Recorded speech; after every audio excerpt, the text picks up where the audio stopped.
Bienvenue sur ma chaîne, merci de regarder mes vidéos. Aujourd'hui, petit retour d'expérience sur un mini effondrement de la normalité.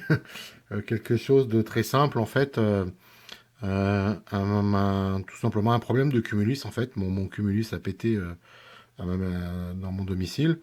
Donc je vais vous expliquer un petit peu le- ce qui m'est arrivé et puis surtout déjà je vais vous montrer la bête. Voilà. Alors voilà l'objet du délit.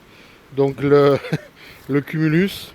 Donc celui qui est mort, celui qui est percé. Alors, petite info, en fait, ce que moi j'ignorais, c'est que quand un cumulus est percé, eh bien, il coule par le haut, en fait, hein, donc par ici, voilà. Et en fait, quand vous avez ce style de coulure là, qui sont un peu marron, je sais pas si vous le verrez, voilà, qui coule comme ça, bah, ça veut dire tout simplement qu'il est percé. Voilà. Alors, je vais rentrer là parce qu'il y a trop de vent, et puis je vous en dirai un petit peu plus à l'intérieur. Donc vous avez vu le bestiau. Alors en fait, ce qui s'est passé tout simplement, c'est que un matin, en se préparant pour aller au boulot, on s'est aperçu que le cumulus fuyait. Donc en fait, il était percé, hein, tout simplement. Donc appel au secours du plombier, bien entendu. Et bien entendu aussi le plombier. Donc je ne savais pas moi en fait cette histoire qu'en fait quand le cumulus était percé, il coulait par le haut. Donc diagnostic rapide puisqu'il est venu assez rapidement, c'est un collègue. Il est venu rapidement et donc il s'avère effectivement qu'il est percé. Donc manque de un petit peu de disponibilité pour lui et puis il fallait aussi aller acheter un nouveau cumulus. Donc voilà, ça prenait tout un petit peu de temps. Donc du coup, ce qui s'est passé, c'est que pendant 4 jours, je n'ai donc plus eu, entre guillemets, d'eau.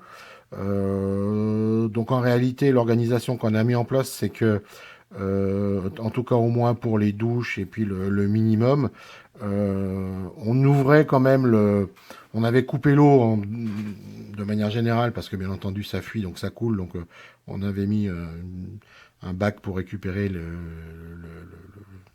toute cette flotte.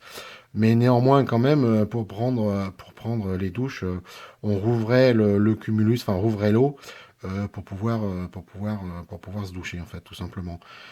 Donc, l'expérience, en fait, que moi j'en retiens, c'est que pendant 4 jours, en fait, eh ben, pas d'eau au robinet.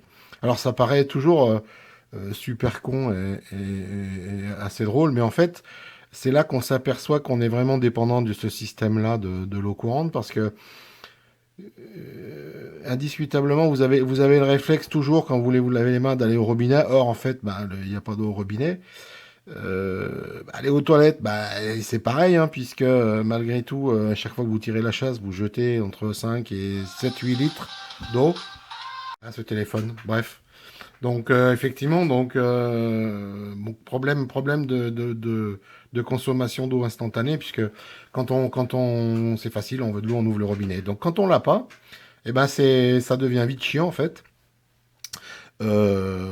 Puisque vous voulez vous laver les mains, il n'y a pas d'eau, donc en fait ce qu'il faut faire, faut trouver un moyen, prendre une bouteille, etc. Enfin bon, donc on s'aperçoit au final que il faut pas mal de récipients parce que si vous avez besoin de stocker de l'eau, moi je vois si je veux me laver une fois les mains, faire un peu de café, etc. Enfin bon, tout de suite vous êtes tout de suite à 2 litres, voire 3 litres de flotte consommée comme ça, sans même parler de consommation directe pour boire.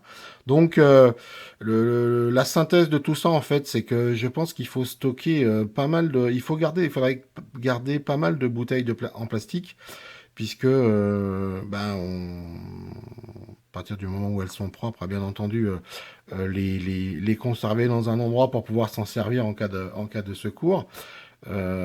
Ensuite, je pense qu'il faudrait, pour les consommations d'eau, parce qu'on parle toujours de consommation d'eau uniquement pour boire ou pour cuisiner, mais on a malgré tout aussi besoin d'hygiène. Et donc, je pense que, et c'est ce que je vais rajouter moi dans ma préparation, je vais rajouter quelques bidons d'eau, peut-être des bidons de 10 ou 20 litres, un ou deux, pour permettre effectivement de pouvoir un petit peu se laver et utiliser de l'eau pour autre chose que se nourrir ou ou boire tout simplement.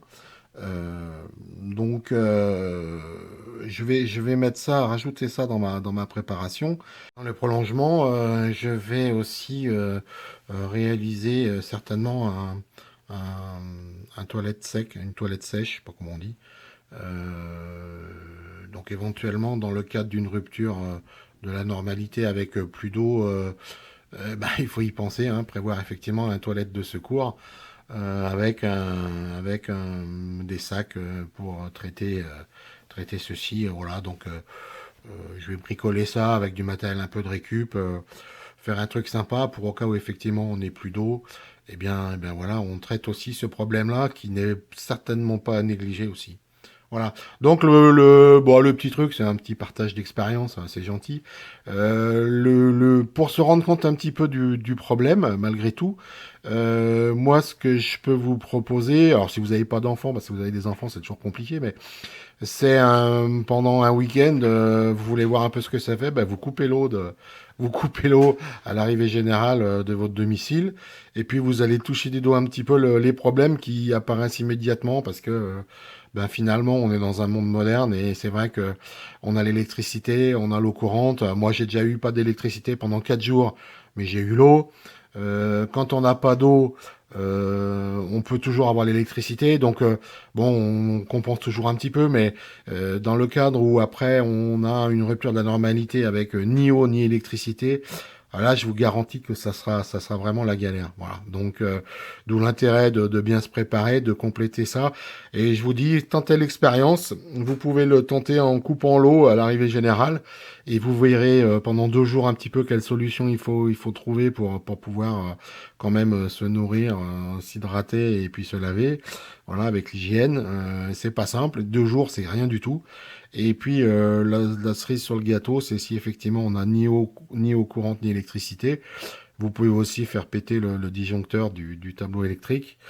Et ben vous verrez, voilà, ça peut être une bonne pratique. Moi j'ai eu les deux, voilà, ça nous permet toujours de découvrir de nouvelles choses et certainement d'améliorer notre préparation.